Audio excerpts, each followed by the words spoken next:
There's a reason why sports stories are so popular. It's in the natural conflict and storytelling of a sporting event. Group A versus Group B for victory somewhere at the buzzer. It's the innate human perseverance that displays itself so easily between chalk lines and games of inches. It's the stories of the underdogs, the overlooked, the building projects, the ones who didn't think they could do it until they did. That's why it's easy to get on board with stories like UTRGVs and Chicago States, universities that are just now beginning football teams decades after they dropped them in the case of UTRGV, or in a last-ditch attempt to save their school, like in the case of Chicago State. They invite intrigue, excitement, and sometimes physical people. In America, we love stories, and there are no better stories than those of beating incalculable odds. And so we look today at UTRGV and Chicago State to see if there's historical precedent to them succeeding in the future, and if there are other schools that may eventually follow their path towards the gridiron. The concept of using athletics, and specifically football, to drive students to campuses isn't a brand new idea. It's been around long enough and has been studied enough to have a name: the Flutie effect. According to Boston College themselves, per Boston College magazine in 2003, enrollment to the university surged by 16% in 1984 and 12% in 1985, when Doug Flutie was making the Eagles a national name. It wasn't a foreign concept to universities, and cashing in on this trend was all over the place in the 2010s. Think back to some of the greatest March Madness runs in recent history. Gonzaga, George Mason, Wichita State, and Loyola Chicago are all examples of schools that have seen increases in their enrollment immediately following great basketball seasons. Those schools don't have football, but it doesn't take that much of a stretch to see how starting a football team could increase the interest in going to a university, like how an increase in basketball performance does. UTRGV's history with football stretches back far further than even UTRGV does. In fact, it's 3 whole university names ago. Way back in 1927, a junior college in Edinburgh, Texas, decided to start a football program. The Broncs went 4-2-3 in their first season, and that was about as good as it got. In 4 seasons of sponsoring football, they never won any more than 4 games in a season. They went years without a football team again until 1947, when it was briefly revived as a member of the South Texas Junior College Conference. This iteration of the team only lasted for 2 years before suffering the same fate, this time due to money issues in the athletic department. Over time, Edinburgh Junior College changed and grew while its football team lay dormant. They moved to a 4-year institution in 1951, becoming Pan American Regional College, then Pan American University in 1970, before settling for the longest time on the University of Texas Pan American in 1988. As a football-crazed state, it made sense that conversations about bringing the sport back were numerous, but no forward momentum was made. In 1997, the first major conversations around its viability reached public ears. Texas Representative Juan Hinojosa's office was reportedly looking into the concept of restarting the program. This came during a dark period of athletics for the university. They were coming off of 3 NCAA violations and were on athletics probation until 2000. And, for a university that previously ended the team due to money issues, the fact that there were still money issues nearly 50 years after the last down was played didn't make it seem like a great investment.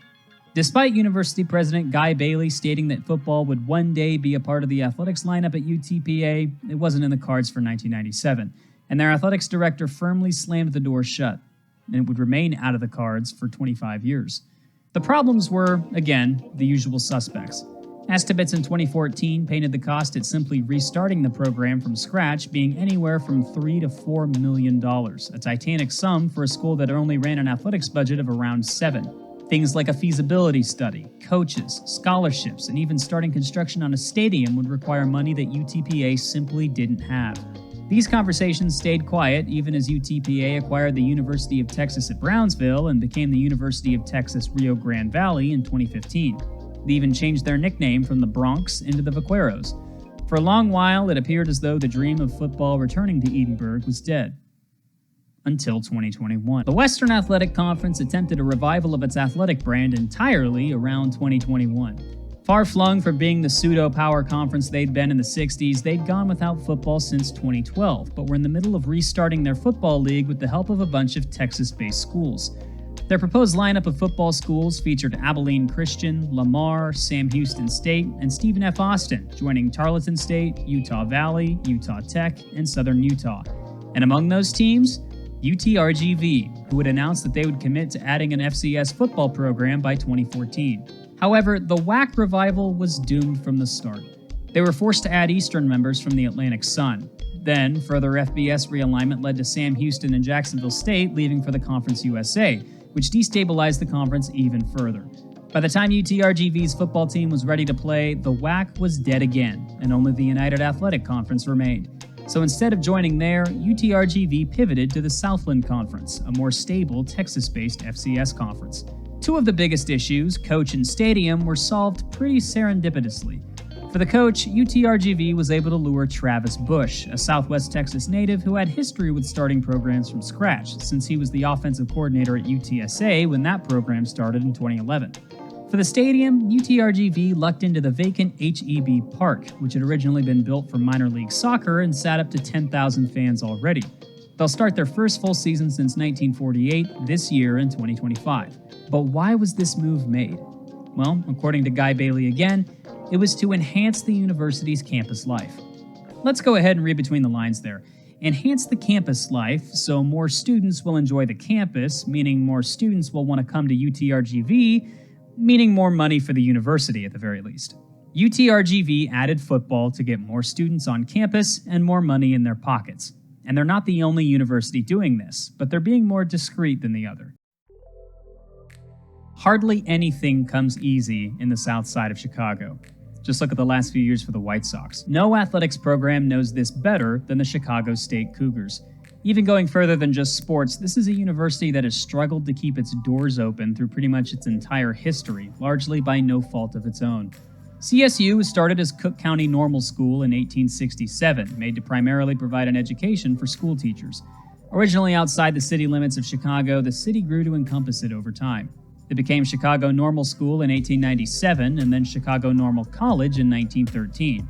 In the 50s, its demographics changed to a nearly 30% African-American student populace. By the time it became Chicago State University in 1971, it had earned the distinction of being a PDI, or a predominantly black institution, which is a similar title to an HBCU. Now, it doesn't take that much of a history lesson to learn that a university that more and more provided an education to black students in a gentrified part of a major American city in the 70s got less and less funding from the state and city government. This would follow Chicago State through its entire life. On the athletic side of things, it wasn't much better. The Cougars started play in basketball in 1966 as an independent in the NAIA. They stayed an independent until 1977, when they joined the Chicagoland Collegiate Athletics Conference before returning to independence in 1981. It wasn't until 1984 that they would join the NCAA, starting as a Division I independent. They'd bounce around from conference to conference from 1993 to 2022, oftentimes being a huge geographical outlier in conferences like the East Coast Conference in 1993, the Great West from 2009 to 2012, and, the WAC from 2013 to 2022. In 2024, they joined the Northeast Conference, where the closest team to them is St. Francis in Pennsylvania, who is leaving for the D3 President's Athletics Conference in 2026. There's a reason why Chicago State is a vagabond. They're bad at just about everything. From 1984 to the current moment, which is their entire D1 history, they have won a conference title exactly once. In 2013, when they won the Great West Conference Tournament. They went 11-22 that season. Their greatest season in history was in 1986, when they went 22-6 as an independent. They have exactly 3 seasons of D1 basketball where they finished with a record higher than 500. They've never made the NCAA tournament, and honestly, it looks like it'll take a miracle to get them there. Despite being located in one of America's basketball hotspots, they are likely the most difficult job in America. Over 41 seasons, the Cougars are a combined 308 and 880 for a winning percentage just under 26%. In 2016, their budget committee not so subtly recommended that they drop scholarship athletics altogether. In 2023, they literally began fundraising from Chicagoans to fund their athletics department and potentially add new sports. This was necessary because the student population at Chicago State is in dire straits. In fall 2024, the university reported an enrollment of just 2,238 students. In terms of the Northeast Conference, they're only larger than Wagner College now that St. Francis is moving down to D3. Even in just the past 25 years, Chicago State has faced a multitude of issues. Even though the university struggled with fraud of all kinds in the 2000s, the largest issue was the lack of enrollment. In 2016, only 86 freshmen enrolled at the university. They needed to figure something out to save their university from annihilation, and they had an idea. In 2017, the New York Times revealed that the school was looking at a few things in an attempt to get more students on campus and more money in their pockets: gambling on club sports, a marching band, and football. Since then, things have moved slowly, but they have moved and are now gaining momentum.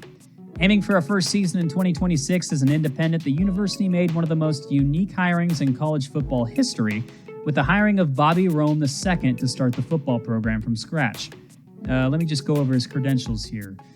Former QB at North Carolina, bounced around the NFL and some Arena League teams before ending up in Russia. While playing professionally, he was also coaching in the States up until his international move and then in Russia afterward. He hung the cleats up, but not the clipboard, accepting the head football coaching position at Far Eastern Federal in 2013. That is a university in Russia. He came back to the States in 2016 to coach club football, then scholarship football at Virginia Lynchburg in 2018, Central State, and then Florida Memorial, all of which are considered HBCUs. Stateside, he has a collegiate football record of 19-36-1. It's not exactly a stellar resume, but no aspect of Rome's career is normal. For his part, he's saying all the right things. And you had to build a roster. I mean, it just seems like such a daunting task, especially in the college football landscape. Now, how do you do that? Well, first things first, I don't go anywhere unless, I feel like, it's a calling or it's a ministry for me to be there.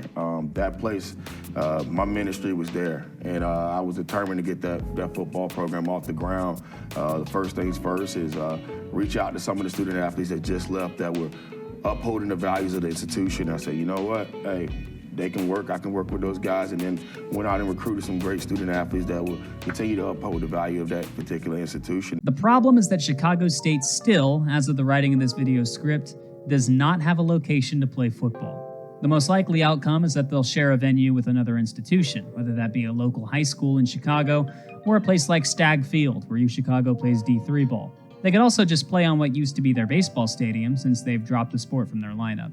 But in these two schools, I see two different futures. They're both after the same thing, of course, that being students on campus, but there are parallels to very different universities within these two teams. Let's start with the obvious ones. There are other examples of universities starting up teams to increase enrollment, but buyer beware. They each come with different results.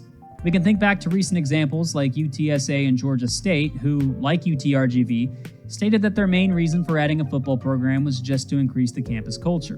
And sometimes it works. Adrian College faced a similar problem. The small Christian liberal arts college in Michigan had only around 800 students in 2005. Once he was hired that year, the new athletic director pounded the table for adding sports, focusing on football, and the result was an almost doubling of student enrollment over 15 years, to the point where nearly 70% of the student body is now athletes.